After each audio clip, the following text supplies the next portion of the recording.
Oh, good grief. My hair is disastrous. Okay. The light is so bright in here. Whew. Okay, good. It's my Saturday, but it's your Tuesday. Um, so I want to discuss something that Daddy God showed me last night. I wrote it down because old people, they forget all sorts of things. And share with you a dream that I had a while back that actually um, I think the full understanding of the dream is now. That's why I'm sharing the dream with you, but I had it a long time ago. Okay, so we're going to I'm looking up here because I already have it bookmarked and I'm going to show you the verses. Okay, so the first um, verse that we're going to look at, obviously, I just woke up because I can't get my thoughts straight. Lord, help me get my thoughts straight. Is in James 1:26, and I absolutely love this passage from James 1:26 to 1:27. It says, "Those who consider themselves religious and yet do not keep a tight rein on their tongues deceive themselves, and their religion is worthless." True religion, oh, I didn't do this one, just a second here. Religion that God our Father accepts as pure and faultless is this: to look after orphans and widows in their distress and to keep oneself from being polluted by the world. Then we're going to go to Matthew 7:22 that says, "Many will say to me in that day, Lord, Lord, have we not prophesied in thy name? And in thy name have cast out devils? And in thy name done many wonderful works? And then will I profess unto them, I never knew you. Depart from me, you that work iniquity." Okay, so here's the deal. Religion, as I've said before, is man's answer to God. Relationship is God's answer to man. Okay, so if you are actually connected to the source of all love, it's going to show in word and in deed. And how that plays out is God will bring opportunities to you. Like just an example. I'm going to give you an example. You and your kids are out shopping. All right, you're just shopping, having the best time ever. All of a sudden, one of your kids say, "Mama, I think that guy over there is homeless." And you go, "Oh, I'm so sorry. Yeah, that happens." And you move on. You just missed your love opportunity and you just taught your child to stop paying attention to love. In that one little moment, that's what you did. You told your child with word and deed that those who suffer amongst us are not as important as our comfort and our desire to have fun.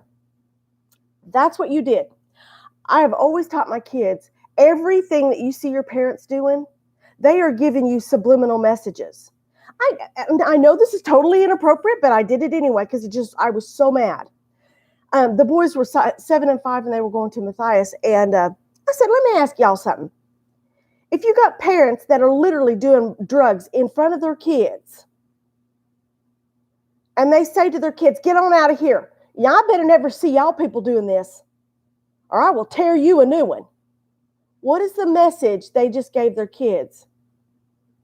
And without missing a beat, both of them said that it's okay to do it when you're an adult as long as you don't get caught. There you go. There you go. And there are so many people that have problems with this generation. I'm here to tell you, this generation knows the pitfalls of religion and they call you out on it and you don't like it because you sold out this whole next generation with comfort and calloused hearts. Your children are trying to make you see the love opportunities that are in front of you. Instead, you got to have your parties, you got to have your wine, your juice, everything that makes you feel comfortable. You got to have it. And there are people next door to you that don't even have food to eat. So this, I'm going to read it again. This is what, if you want to have some religion, this is the one that actually God says is pure and undefiled. It is to look after orphans and widows in their distress. Do you know what that actually means? That means that you go to them and you suffer with them in their distress, and you keep yourself from being polluted by the world. What's that mean, being polluted by the world? The selfishness of the world.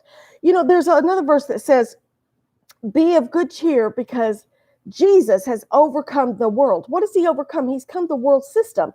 The world system is self-preservation and entitlement.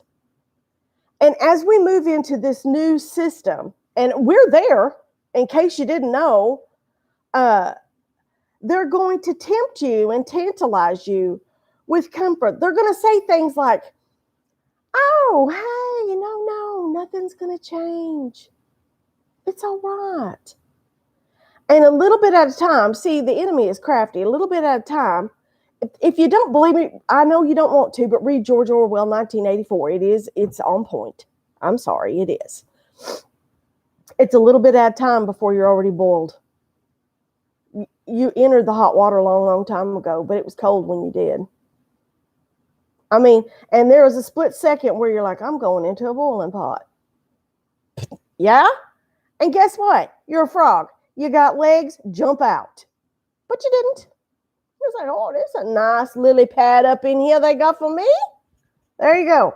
Okay, and the second thing we're going to look at, again, is verse 22, which says, many will say unto me that in that day, Lord, Lord, have we not prophesied in thy name, and in thy name cast out devils, and in thy name done many wonderful works? Okay. Did you notice the difference?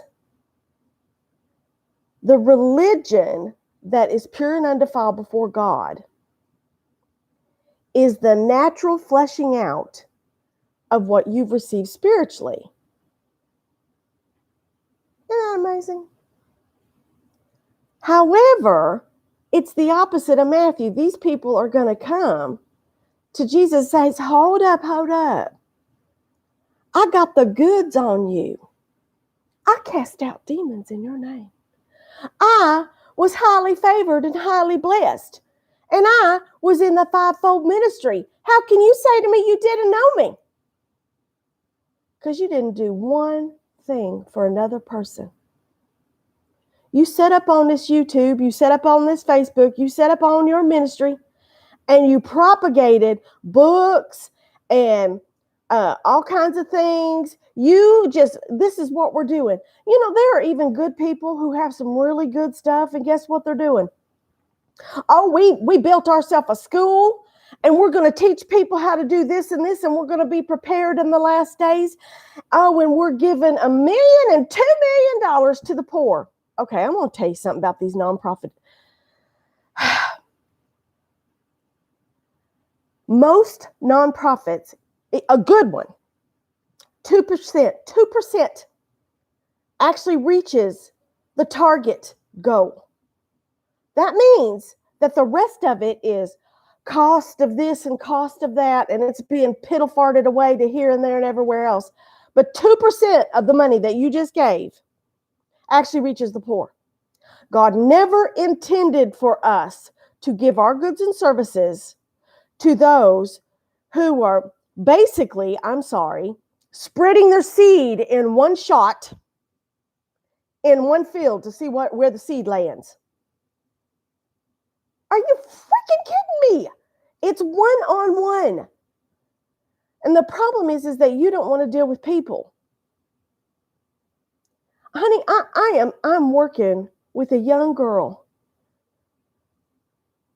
Oh my gosh, I had such a freaking bad attitude, and I was like, what is wrong with me, God? And out of the blue, she blurted out to me something that was so earth-shattering. I couldn't even deal with it myself. And I watched the rest of her shift display a defense mechanism because she had to get away from that information.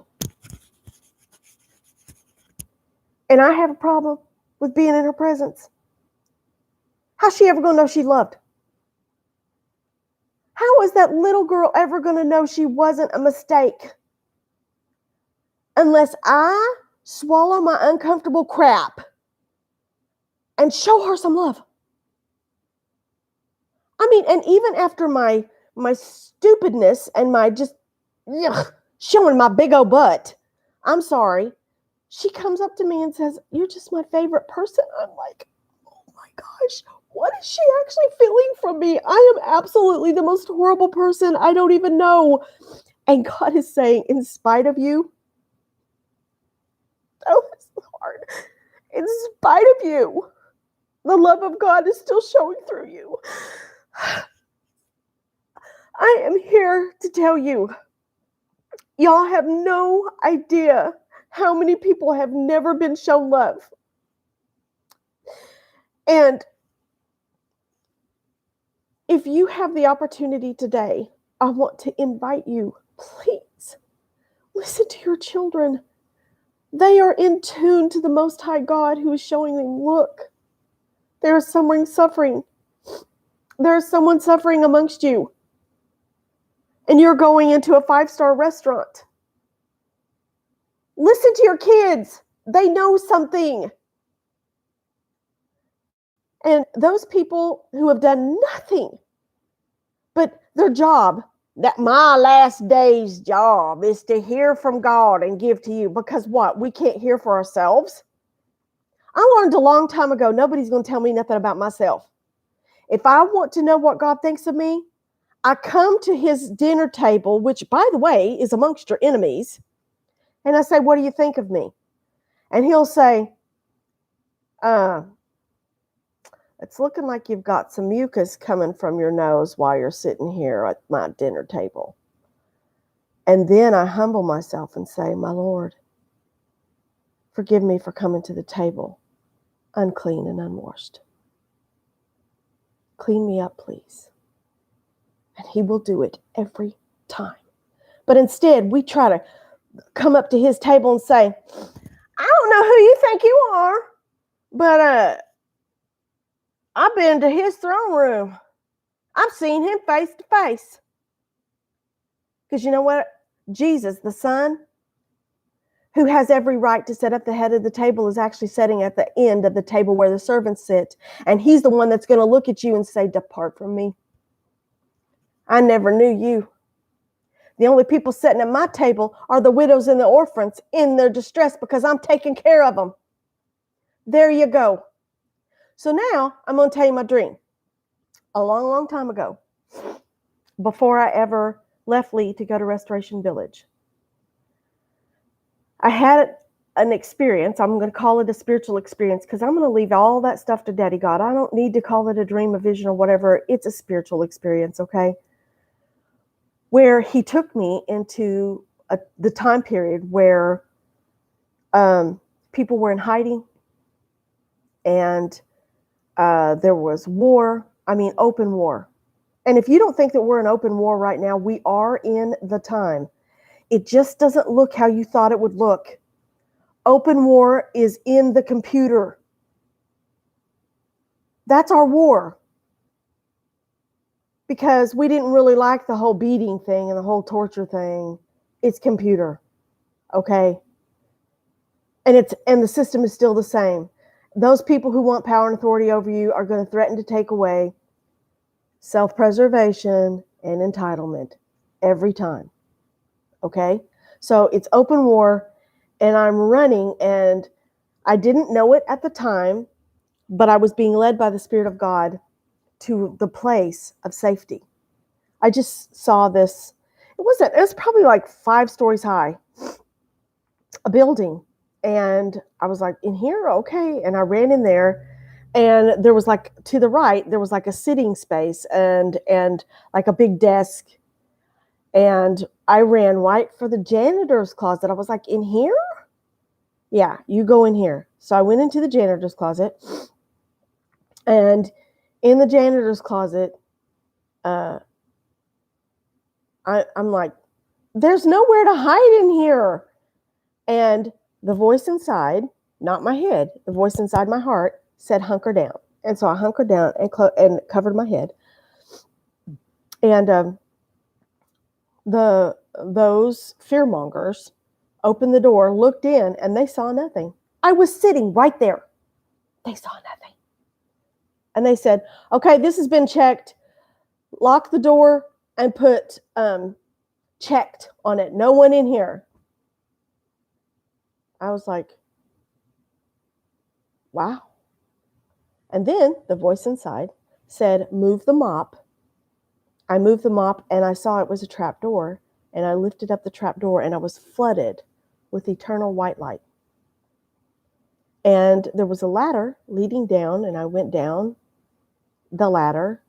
And when I got to the floor, Lee was there, which means meadow. His name means meadow. And he was laying on this bed, and he said, I've been waiting for you for such a long time. And immediately I was under his covering. And this lady came up on his bed trying to get him to cover her, and he shoved her off. And he said, there are so many women here without covering. Isn't that amazing? Can you all see it now in light of the two verses? So then all of a sudden, these horns and stuff are going off, because that means we're under attack. We're under attack. And when all of the horns stopped, then I heard this voice say, open the doors. And Mark Davis was standing by the patio door, and he opened the door. There were 10 people standing at the door, and only 5 entered. And then a voice said, close the door. And Mark did not touch the door. The door closed itself. And then all of these intricate blinds and stuff came down. And then all of a sudden, Mark said, release the children. And the children came out, and I was like, oh my goodness, those kids are going to, I came out from underneath the covering, and I said, those kids are going to rat us out. I came back into my body, and the Holy Spirit said, what if this is the kingdom of God? And this is the safest place. I am here to tell you that there are benefits of finding rest in Him. When you are no longer seeking the pleasures and the comforts of this world, and your whole heart is geared toward loving with everything you have. I want every single love opportunity that should have been mine 30 years ago, but I wasn't in a place to see it. I want all of them to come to me at once. That's okay. That's okay.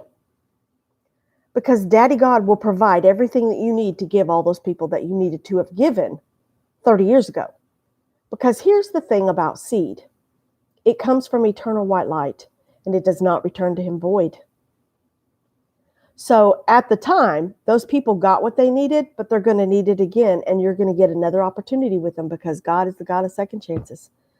And this time, have your heart geared toward love. I want to love every single person God gives me today. I'm only responsible for today. And God will do it for you. I'm telling you, forget all of these other fivefold ministries. Forget all of that other type of stuff. That stuff was actually supposed to help us to go out into the marketplace and love people. And instead, the generation before us, guess what? They miscarried it. They miscarried that baby, which kind of marks that generation. And they didn't show us how to love better, because they didn't get love themselves. Instead, they were like, ooh, I'm going to make a name for myself. That's what I'm going to do. And they taught my generation, that's what, if you want to make it in this world, you got to make a name for yourself. So then my generation has taught another generation, idolatry. That's the way to go. Yeah.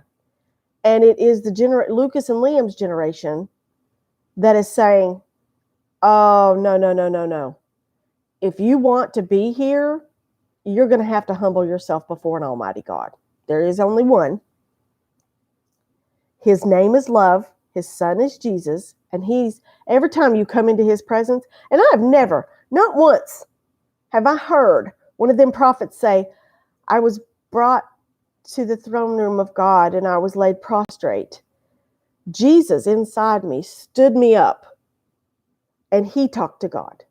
Because I'm here to tell you, the only one talking to God is Jesus. It's not you. You can't stand in his presence. All right? I love you guys. Have a great Tuesday. Bye-bye.